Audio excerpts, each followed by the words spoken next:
چھوڑ کر جا رہا ہوں، ایک اللہ کی کتاب اور دوسری میری سنت، اور جب تک تم اسے مضبوطی سے تھامے رہو گے ہرگز گمراہ نہیں ہوگے۔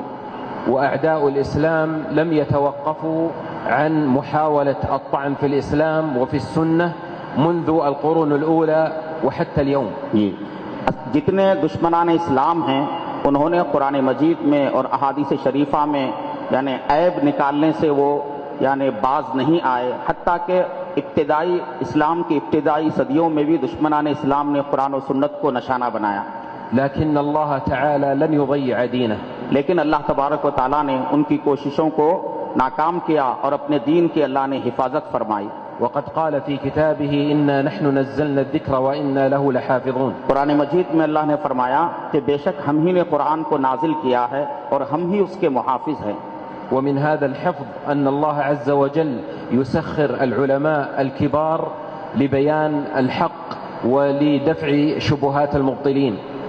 چنانچہ اللہ تبارک و تعالیٰ اپنے اسی مقصد کے لیے حضرات علماء کرام کے ذریعے دین کی حفاظت کرتا ہے اور حق کو واضح فرماتا ہے۔ وفي مقدمة هؤلاء العلماء الإمام الأكبر أبو حنيفة النعمان رضي الله عنه۔ جن علماء کرام نے دین کی حفاظت کی ہے ان میں سر فہرست امام اعظم ابو حنیفہ رحمہ اللہ ہیں، وكذلك الإمام مالك والإمام الشافعي والإمام أحمد رحمهم الله جميعا۔ اسی طرح امام مالک اور امام شافعی اور امام احمد بن حنبل سارے ائمہ کرام ہیں، وهؤلاء كلهم على عقيدة واحدة ومنهج واحد، اور یہ سب کے سب ایک ہی عقیدے پر تھے جو صحیح اسلامی عقیدہ ہے۔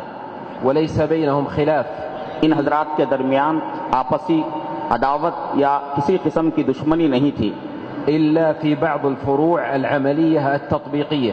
ان حضرات کے درمیان جو اختلاف ہے وہ بعض فروعی مسائل میں ہیں، وهو اختلاف رحمة وتوسعة على المسلمين۔ یہ ائمہ کا اختلاف امت کے لیے رحمت ہے اور امت کے لیے دین کے معاملے میں وسعت فراہم کرنا ہے، وهو تنوع في طريقة استنباط الحكم من الدليل۔ یہ اختلاف اس لیے ہے کہ کسی بھی شرعی دلیل سے استنباط کرنے کے طریقے میں تنوع پایا جاتا ہے، جس کی وجہ سے فروعی مسائل میں اختلاف ہو جاتا ہے۔ والإمام أحمد بن حنبل هو تلميذ الإمام الشافعي، امام احمد بن حنبل امام شافعی کے شاگرد ہیں، والإمام الشافعي هو تلميذ الإمام مالك، اور امام شافعی امام مالک کے شاگرد ہیں، والإمام مالك كان في المدينة وأبو حنيفة كان في الكوفة فلم يتيسر بينهم اللقاء۔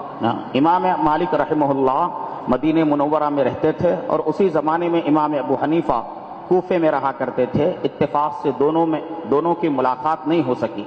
لكن ابن الإمام أبو حنيفة لما جاء إلى المدينة المنورة أكرمه الإمام مالك وجعل له استقبالا خاصا۔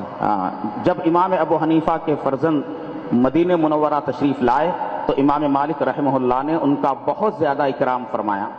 وكل الأئمة الأربعة قالوا إذا صح الحديث فهو مذهبي۔ تمام ائمہ نے یہی کہا کہ اگر کوئی بات کسی صحیح حدیث سے ثابت ہے تو یہی میرا مسلک ہے۔ وكل هؤلاء كانوا يعتنون بالحديث عناية عظيمة ويعظمون الدليل من القرآن ومن السنة۔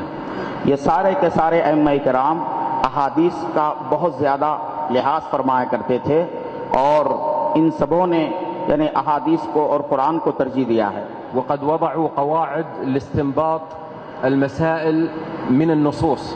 ان سب حضرات نے نصوص قرآن اور نصوص حدیث سے مسائل کے استنباط کے لیے اصولوں کو متعین فرمایا، وقدموا خدمات جلیلة للإسلام والمسلمين۔ اور اسلام اور مسلمانوں کے لیے عظیم خدمات انہوں نے پیش فرمائی۔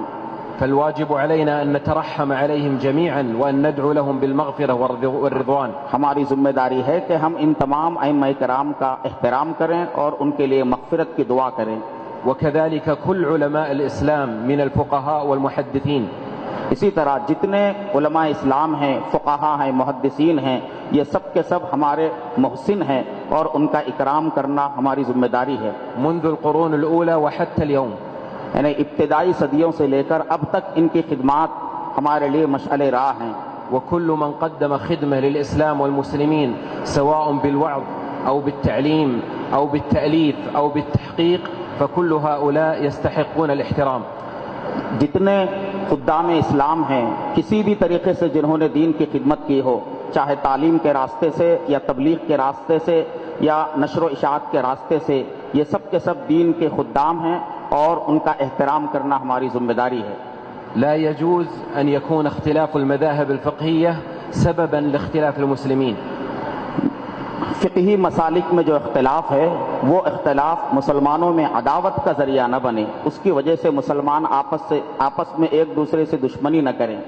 إن الله تعالى يقول وإن هذه أمتكم أمة واحدة۔ اللہ تبارک و تعالیٰ فرماتا ہے کہ بے شک یہ تمہارا طریقہ ہے جو بالکل ایک ہی طریقہ ہے۔ ويقول سبحانه واعتصموا بحبل الله جميعا ولا تفرقوا۔ اللہ تعالیٰ فرماتا ہے کہ سب مل کر اللہ کی رسی کو مضبوطی سے پکڑو اور آپس میں تفریقہ نہ کرو۔